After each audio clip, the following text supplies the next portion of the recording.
Linda, thank you for joining us for this video interview. As you know, Wings for Growth is a relatively young nonprofit. In fact, if I had to kind of give an analog in life stages, we're probably between infant and toddler in our growth as an organization, but we are dedicated to inspiring and enabling and empowering talented young women to become leaders of the future. And the way we do that is to provide a personalized but structured outcomes-based mentoring program. And part of that is a curriculum that includes a video series that this will be a part of. And the purpose of the video series is really to capture from women leaders in their own words their real life experiences. And we feel that mentees in our program will find tremendous value by hearing real life stories from women leaders. So thank you for doing this. My first question really is a rather straightforward one, which is, when you hear the word leadership, when you think of leadership, what comes to mind? Well, it's a great question. And first of all, let me say thank you to you, Bob, for having me. And it's so good to see you again. You know, it's funny, when I think of leadership, I actually think of almost a corollary term, which is followership. I think a good leader, and this is, by the way, irrespective of organizational charts and sort of position power, a good leader just automatically creates a following. And so when I look at the very best leaders, I look at folks who strive to be like them, who use them as role models, who aspire to have the same kinds of skills and approaches. A good leader, I think maybe the litmus test is, when someone's in a difficult situation, they might say, gee, how would so-and-so act here? What would so-and-so do? So it's that ability to inspire people and move them along. Now, is it part of, and you described the followership, are you implying that good leaders are also good followers? Yeah, that's, I think you can absolutely say that. And one of the best quotes I read about leadership was, of course I have to follow them. I am their leader. And I think, to me, that means that values flow down and ideas flow up in an organization. Leaders are really responsible for setting the tone, the values, the how we behave. But ideas come, in the best of corporations, ideas come from a grassroots foundation. And so when I hear that followership applied to a leader, to me that means you're out there listening. You're trying to get a sense of what your employees are saying, what their fears are, what their challenges are, what their ideas are for really moving in a very positive way. So what I hear is that leaders may set the tone, may set the direction, but then it's up to followers and the people around the leaders to really generate and bubble up lots of ideas and make it concrete and make it more real, but also to raise additional questions about direction and vision. And so it becomes a very dynamic kind of relationship. Absolutely. And in organizations where that kind of dynamic ethic is in place, you really see usually a very productive, very engaged workforce. Where that doesn't happen, if there's fear, if there's really a concern about speaking up and concern about retribution, you're not going to have the best possible organization. You're not going to optimize the organization's potential. Now, what in looking back at your own experiences, what in your experiences have contributed that view of leadership? You know, well, a couple of things. I started as a teacher, so which isn't all that different. You're just the leader of a classroom. You know, I think for me, I've made my mistakes just as anyone has, and I think good leaders do make mistakes because you have to be pushing yourself, getting outside of your comfort zone. But I think from my perspective, it just was the evolution of the realization that if you listen to your people, if you get a sense of what makes them tick, know about them as people, not just as workers, they're going to be much more engaged. They're going to be more enthused about coming into work. They're going to be more excited about the team and hopefully the ultimate organization. So really, it's experience. When I was a new leader, a new manager, as I said, I made many mistakes, and I see that in other people coming up the ranks. Either you're way too strict and you try and use your position power to tell people what to do, or you want to be everyone's friend. And as you move forward, you kind of find that right balance for you. And for me, that right balance is a very collaborative approach. Now, you mentioned the word mistakes a couple of times, and that to me implies a certain amount of humility that not only do you recognize the mistakes, as you've called them, but it takes a certain amount of humility to then say, I'm going to learn from them and grow from them. Is that a part of leadership? Yeah, absolutely. Absolutely. I think so many of us operate from a fear of failure, from a place of fear. I always quote Anna Quindlen, the author, who said, major in unafraid. And I thought that was such a great comment and such a great phrase. And as I said earlier, if you're not making those mistakes, you're not taking risks. You're not pushing yourself hard enough. You're being too cautious.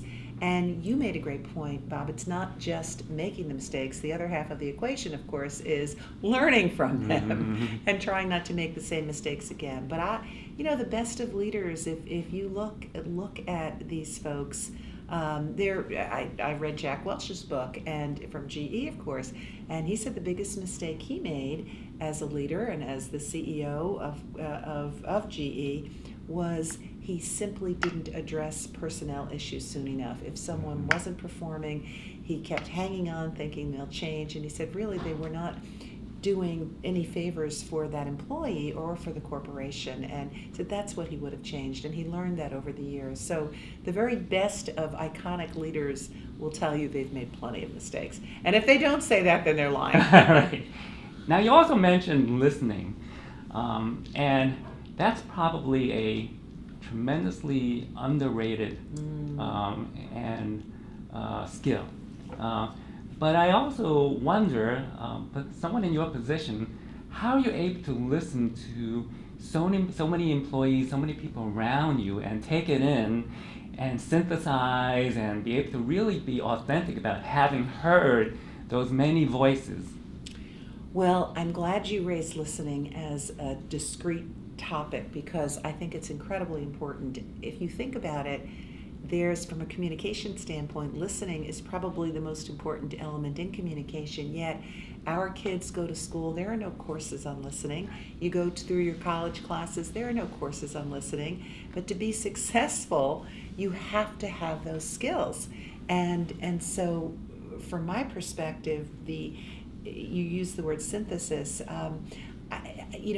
This is a hard one for me to really articulate, but as I'm out, for instance, we went through a transition year in one of our businesses this year, and transition and change is hard for people. So I actually went to and sat with every local manager to get their thoughts, and what I found was, first of all, sometimes they just are processing. So just by listening, it gives them a chance to process. Secondly, they have to feel it's a safe environment where they really can be open. And third, what I was listening for was not just their individual concerns, but what were the themes. You have to have an ear toward the themes, the thread that kind of winds through everything. And there were definite themes that emerged. So that gave me a sense of what we needed to focus on. One theme was around ultimate job security. Those are the kinds of themes that emerge, I think, in all corporations. And so that's really called not just listening, but active listening. Right. And you've also mentioned in the course of listening how important it is that those who are speaking feel safe, emotionally safe, and it also ties back to what you said earlier about unafraid, and that how do you create and foster that kind of environment, and how much has the culture here at PNC facilitated that? Well, the first part of your question, using those conversations as an example, I began every one by saying, this is as confidential as you want it to be. And at the end, I'll ask you, may I share X, Y, and Z? It's some key themes. Do I have your permission to share this? Wow, that's powerful. And I think, hopefully, as time goes on and people see that, the leader has kept his or her word, then they're going to feel more comfortable in opening up. Your second question was, how does PNC foster that? I've worked for 3 major banks in my life, and this is the third, and I have to tell you, there's a terrific culture here. I think, again, values slow down. Our leaders set the tone of openness, transparency, and safety. So that really is imbued throughout our culture, and our people learn that you put a little toe in the water and you learn that, hey, it's okay. And then put a foot in the water, and little by little they're more likely to open up. And I'll give you a great example. Our CEO, Bill Demchak, has a blog, and that blog comes out, I don't know, monthly or quarterly, but on a regular basis. People can look for it, and he always encourages people to write back. And I heard him talk about that. He said, boy, he loves the comments, because he said, I am so happy that people are unabashed in terms of saying, this is the most ridiculous thing I've ever heard, or this isn't working. And he said, that's what I want. I want that kind of give and take. I want people to feel empowered in the ranks to share their thoughts and feel that they will be heard and listened to. And we talk about workplace stress, the workplace environment. They say that the most stressful jobs are not CEOs of major corporations, they're bus drivers, they're secretaries, because those are folks who feel like they have the least amount of power. Linda, how in fact do you create environments that are safe for your colleagues and employees to talk in? And then how does PNC's culture and core values facilitate that kind of emotional safety? Well, there are 2 parts to your question, so let me address the first one. I gave you the example before of going out and talking to our managers, and I start every conversation by saying, really, this can be as confidential as you'd like. And I will ask you at the end for permission to repeat certain aspects of what we talk about, but I will not do that without your permission. And I think over the years people see that I mean that, and I think that if our leaders can sort of develop that reputation that they're really keeping their word, that they value the confidentiality of the conversation, pardon me, then I think that starts to create a culture of safety in and of itself. Your second question was around PNC, and Bob, this is the third bank I've worked for. I've worked for 3 big banks, and to me, this culture is the most open. It's very transparent, and in fact, not unlike our comment before about values slowing down, our leaders really create that environment. They look forward to feedback from customers. Customers and employees. Our CEO, Bill Demchak, has a blog, and that blog comes out on a regular basis where he shares his thoughts about what he's up to, and he encourages responses to that blog. And Bill has said, and kind of laughed about it, he said, you should see some of these responses. And he loves it, because sometimes people will say, that's ridiculous, that idea will never work, or that's not fair. And he said, it shows me that people feel comfortable enough to do that. And often people will respond, their picture will be there, and that makes people feel empowered. That really does. So I think that's the kind of culture I know I would always want to work in. Sure. Now, Wings for Growth is about women, and so when you consider women and leadership, what comes to mind? I think it's very tempting to generalize that women are a certain type of leader. Certainly, we've all heard and read that women tend to be more collaborative, but I've worked with extremely collaborative men and maybe women who didn't have that skill in as great to as great a degree. So from my perspective, I think what immediately comes to mind is the diversity. The more gender diversity you have in the top ranks, the more gender diversity you have on a board, study after study has shown that you're going to be more productive, that profits will be up, because it's just a different way of thinking often. I think men and women, for the most part, do think differently, and that's a good thing. And why not take advantage of every aspect of every perspective that's out there to really come up with the greatest outcomes? So that's probably my first thought when you mention women in leadership, Bob, that there should probably be more of us, number one, and number two, that an organization would benefit from that. Now, some observers have actually noted that while women have made tremendous progress in leadership roles, that progress seems to have stalled. And whether it's members of Congress or CEOs, nonprofit boards. Now, do you agree with that assessment? And if so, why do you think that is the case? I don't know that I do agree with it. I think the progress may be slower than we'd like. Maybe that would be a better way for me to characterize it. I think it's a long time in coming. You look at the Fortune 500 companies, and there's just been very incremental change as we go forward in terms of women in those top positions. There aren't that many. Excuse me. There aren't that many, and but let me take PNC as an example. I know our company is working very hard to get women on what we call the executive committee. These are the people who report directly to the chairman. We now have 3 women, I believe, on the executive committee, and they're in positions of extreme power and importance. One, Karen Larimer heads up our retail organization. So, that's really from we're a retail bank, a retail-oriented bank, and also we're working hard to get more women on our board.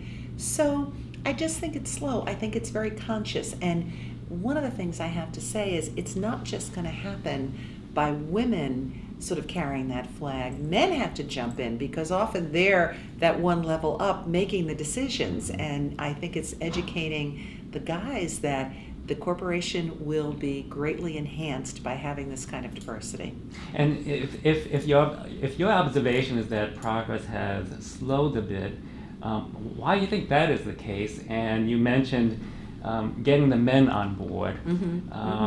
What will it take to do that? So that's a two-pronged question as well, too, which is, number one, why do you think the progress has slowed? And then number two, how do we get the men on board to say we need more women because we need more diverse viewpoints to make us more productive, more profitable, etc.? So again, 2 questions. I think why has the progress slowed? That's a very difficult thing. I think people gravitate towards a status quo. And unless you have an organization where there's a strong diversity and inclusion element in the culture, why change? Change is hard. Sure. Why change? Well, why not stick with what we know?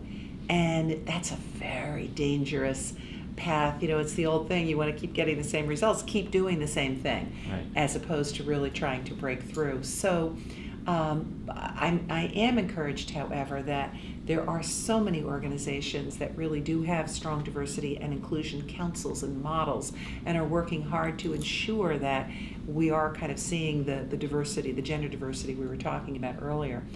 And in terms of how you get the men involved, it's interesting. We have our chief counsel, and he actually leads all of the regional presidents. So he's my boss's boss, Greg Jordan. He was here speaking to us not long ago, and they've started a group called MARC, Men Advocating for Real Change with Women. And I think that is such a smart thing because I think there's a realization that it's got to be the people at the top who are going to have to make the change.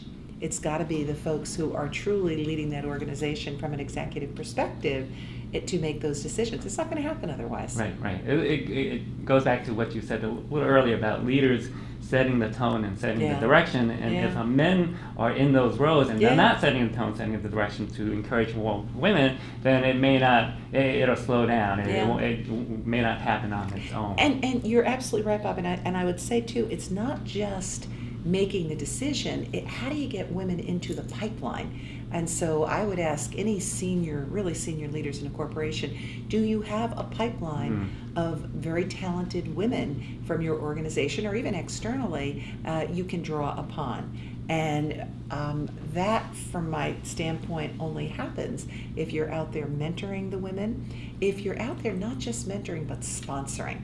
You know, mentoring really implies sort of a reactive. If I were to be your mentor, Bob, or you to be mine, you know, we'd get together, we'd talk. You would give me advice as my mentor, as an example. Sponsorship is taking it the next step. Right. You would actively look for opportunities for me and help me get to those opportunities. Right. So that's the kind of behavior that has to take place. Yes, and at Wings for Growth, we make that distinction as Yeah, well, too, that yeah. the sponsorship is very proactive. That means that your mentor or whoever, or the sponsor, is picking up the phone to make some calls or sending out an email or saying, you know what, I have someone here that's just fabulous and you have to talk to her. That is exactly right. Just give her a shot. Right. Linda, you're a senior executive. In fact, your title is regional president for a large and well-respected financial institution, PNC. What have been some of the seminal moments in your story? Who have been the key people in your life who have brought you to where you are today?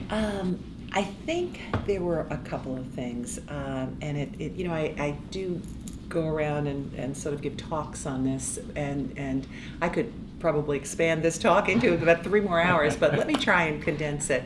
I think for me, I mentioned I was a teacher beforehand and transferred over to banking, and I always say I took a pay cut from teaching to go into banking and went from 15 weeks vacation to 2, and I had a lot of fear. I mean, that was the bottom line. It gets back to that fear factor, that fear of failure, that fear of taking a risk.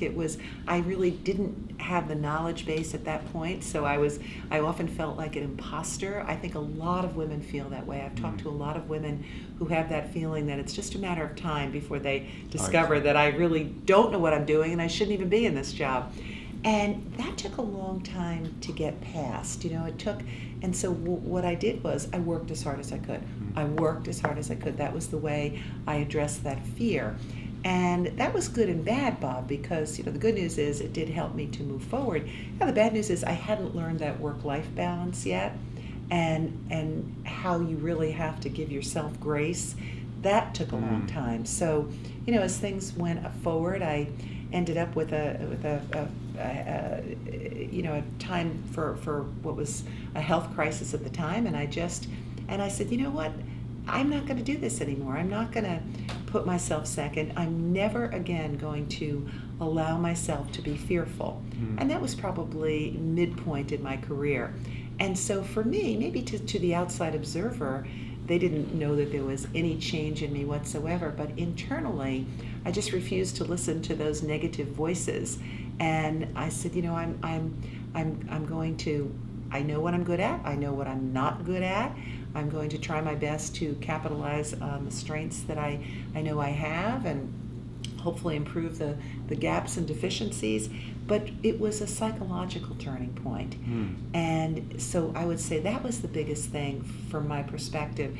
The other thing is, they say what makes great leaders and what are the commonalities, those threads. And certainly you've got to have good interpersonal skills. You've got to react and interact well with people, the listening aspect that you talked about before, the ability to make people feel good about what they're doing. I mean, that's very, very important. And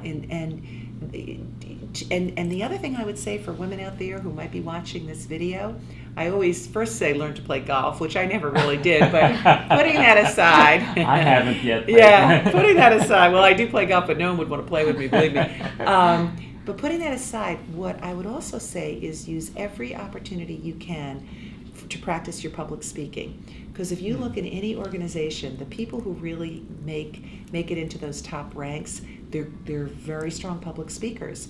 And so, and interestingly enough, they say that's one of the biggest phobias, yes, along with fear of flying, along with fear of heights, it's fear of public speaking. So start when you're young. Ladies, start when you're young to really overcome that fear.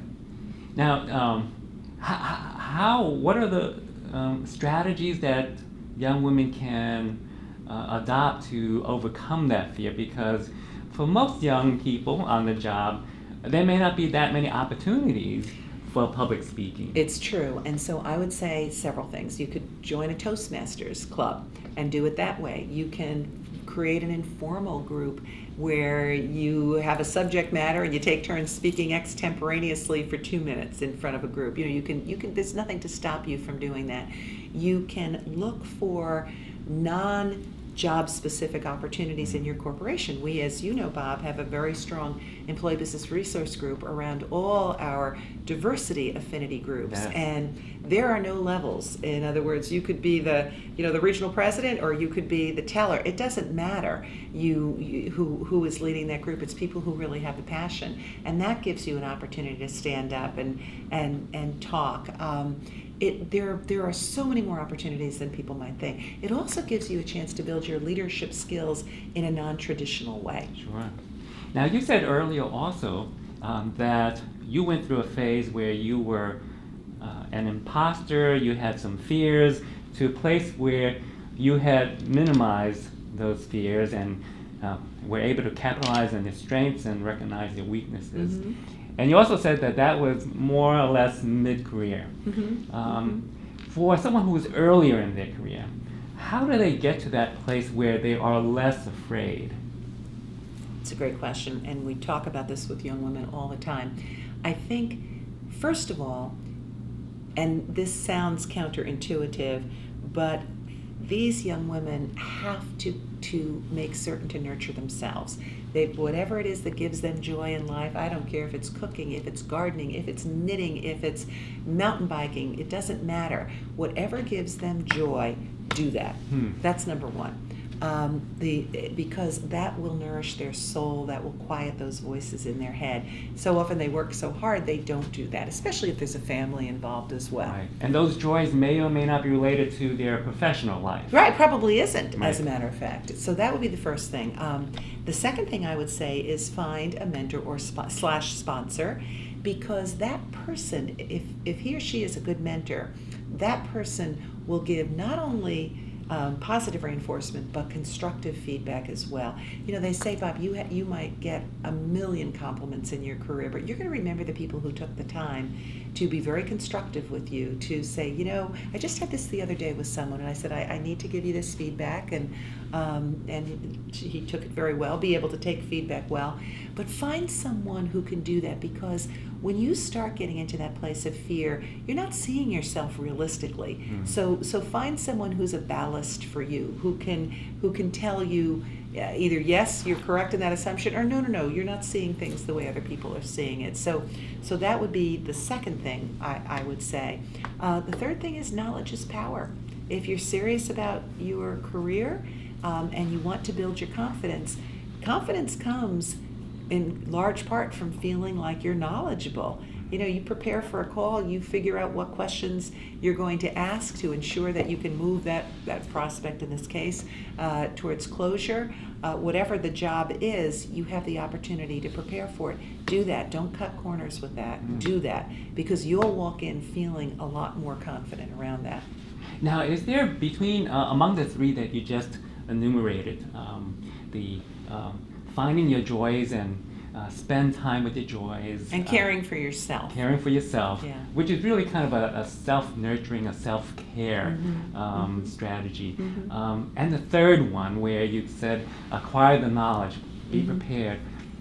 For younger professionals, is there potential conflict because of the demands of work requires such commitment that and let's say young women may say, well, I don't have time to do the things that I really enjoy because I have deadlines to meet, I have reports to prepare, and I just cannot spare that luxury. So I want to get ahead. What's your recommendation about how young women can kind of reconcile those and hold both?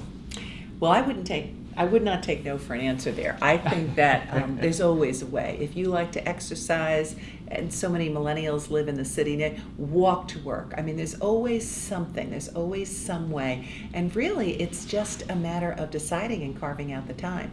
It's very easy for all of us to drift into working very late, but if you make a decision that you're going to give yourself that time, you can do it.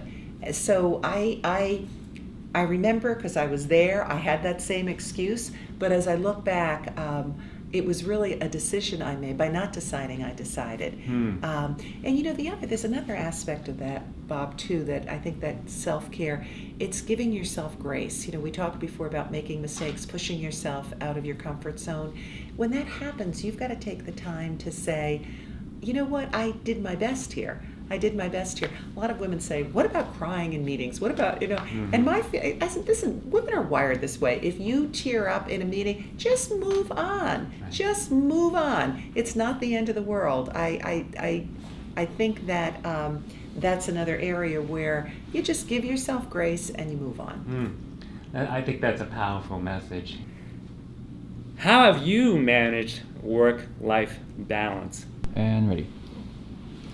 So I think if you don't take some time, as I said, you're not going to be as productive, you're not going to be as engaged, you're not going to enjoy your job, you'll have stress, and stress creates health problems. So Indeed. I hear the argument that I have no time, I've got to work all the time, but my response, my rebuttal to that is, but ultimately you're going to see the outcome is going to be the exact opposite of what you want it to be. You'll burn out. Wise words. Yeah. When you talked also about finding a mentor and or sponsor, how do you recommend young women do that? I think what you want to do is first, don't rush into it. Kind of survey the environment, and in your work environment, take a look around, get a sense of who are those people. As we said before, when you're in a tough spot, who are the folks you say, boy, I wonder how John would handle that. I wonder how Mary would handle that. So that would be the first filter. The second filter is, is that person respected and also vocal? Do you think that person would be truly willing to be honest with you? And then the third thing I think you want to do is simply say, can I meet with you? And I'm looking for a mentor, and I've watched you, and I've gotten a sense of how you operate. I respect your opinion, and it's not, I don't mean for this to be an onerous time commitment for you, but rather, maybe we can meet every month, every couple of months. I just need to have you as a sounding board. And most people will say, sure. I've been asked that question before. I think people are very flattered to be asked. And so that's the way you start. And the other thing is, you don't just need to have one mentor. It's not an exclusive relationship. You may choose one person because of his or her skills around a certain aspect of the job. Maybe it's communication. You might choose another mentor in terms of his or her ability to work well with people, teamwork. You can certainly have that from a number of different perspectives. In a large organization like PNC or other organizations of this size, how can women help other women to advance professionally and personally?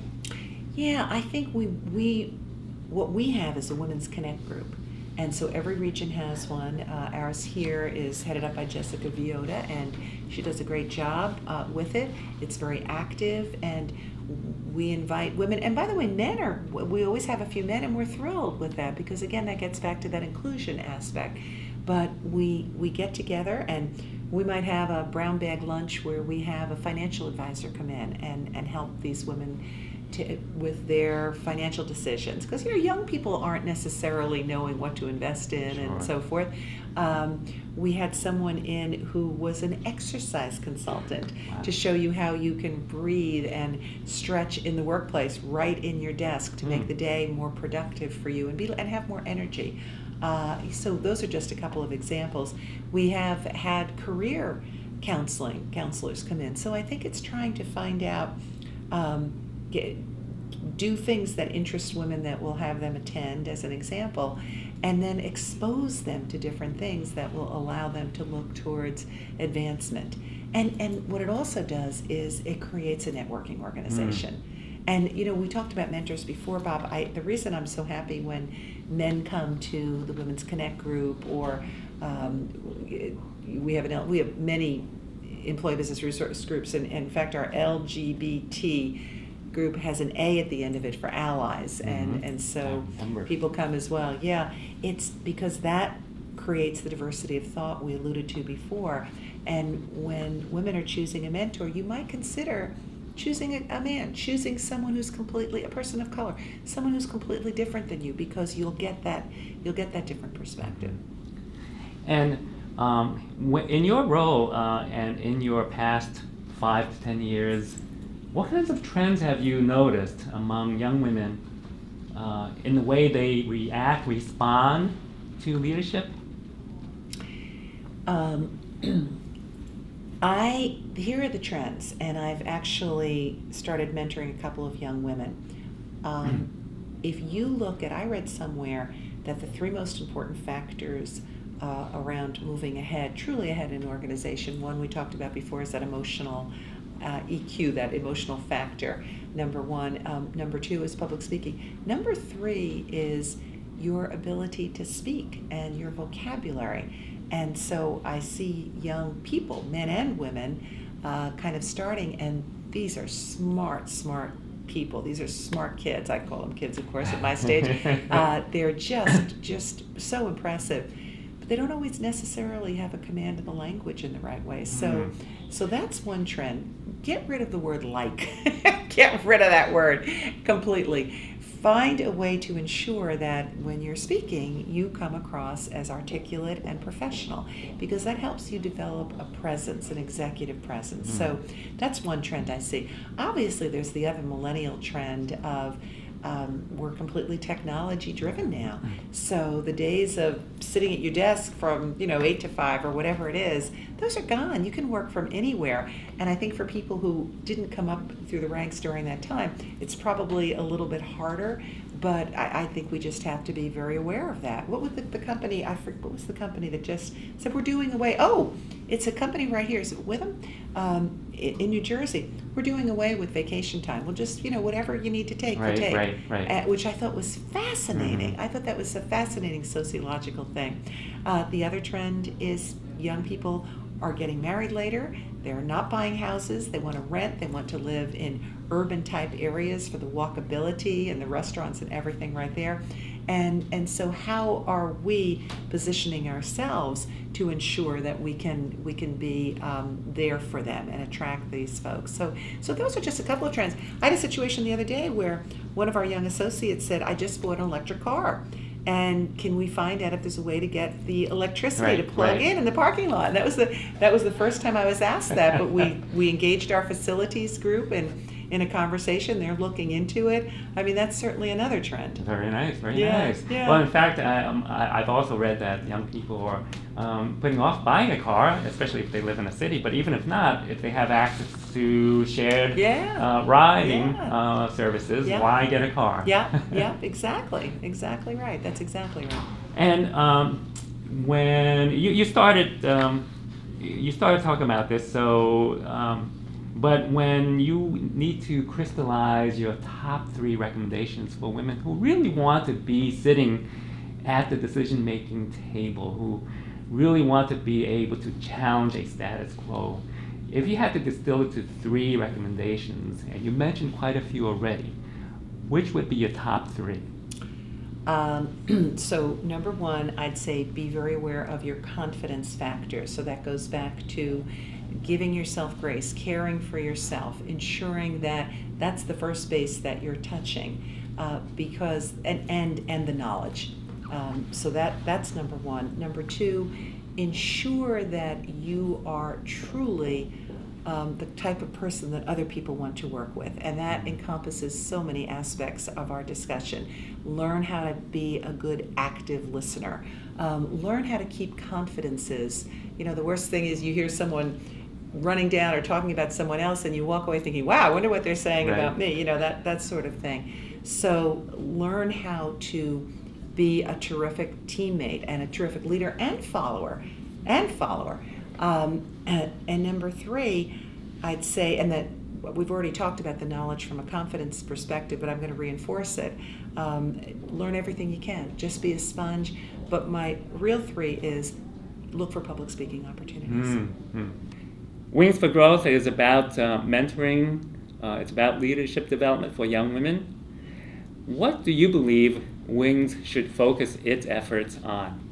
Perhaps as a closing question, Linda, can you make some suggestions, recommendations for Wings, an organization dedicated to leadership development for young women?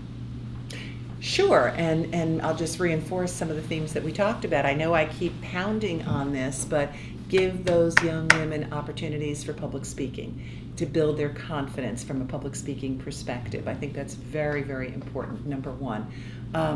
Number 2, give them a safe place where they can talk about their fears and their challenges and what makes them nervous. And I think maybe this leads to number 3, bring women in for them to talk to who can help. Say, gosh, I remember when I went through that, and here's how it helped me. Here's how this activity helped me. I think that's important as well. And maybe number 4, you said it before, you guys are out there actively saying, you've got to talk to this young woman. She's terrific. So really engaging in that sponsorship mode. And this video series really is a part of having young women hear from the life experiences of women leaders like yourself. So I thank you for your time, and thank you for sharing. And it's been wonderful to reconnect with you. Yeah, you too. Thank you so much. You're doing great work. Thank you. Thank you.